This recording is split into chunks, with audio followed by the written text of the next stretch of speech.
Hello guys, আসসালামু আলাইকুম। আপনাদের ফোনে কি থার্ড পার্টি অ্যাপ ছিল, এখন ওটিকে আনইনস্টল করে ফেলেছেন? এখন আপনারা ভাবতেছেন ওই অ্যাপসটির মাধ্যমে আপনার কোনো আর বিপদ হবে না। আপনি ভুল ভাবতেছেন ভাইয়া। আপনাদের পারমিশন ছাড়াই ওই অ্যাপসটাই আপনাদের কাছ থেকে অনবরত ডাটা কালেক্ট করে রাখতেছে। এখন এই সময় এসে ডাটা আপনাদের যে কত প্রয়োজনীয়, এখন যদি ওইটি আবার অন্যদের হাতে চলে যায়, ওনারা যে কত কিছু করতে পারবে সেটা তো আপনারাই আমার থেকে বেশি ভালো জানেন।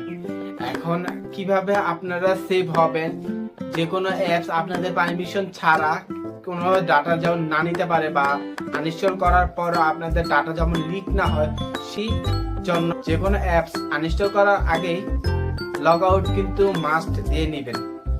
ঠিক আছে, এখন এই ভিডিওটি সম্পূর্ণ দেখে নেন। এই ভিডিওটি দেখার আগে আমার চ্যানেলটিকে সাবস্ক্রাইব করবেন এবং পাশে রাখা বেল আইকনটি বাজিয়ে দিবেন। এরকম সব ইনফরমেশন ভিডিও আপনার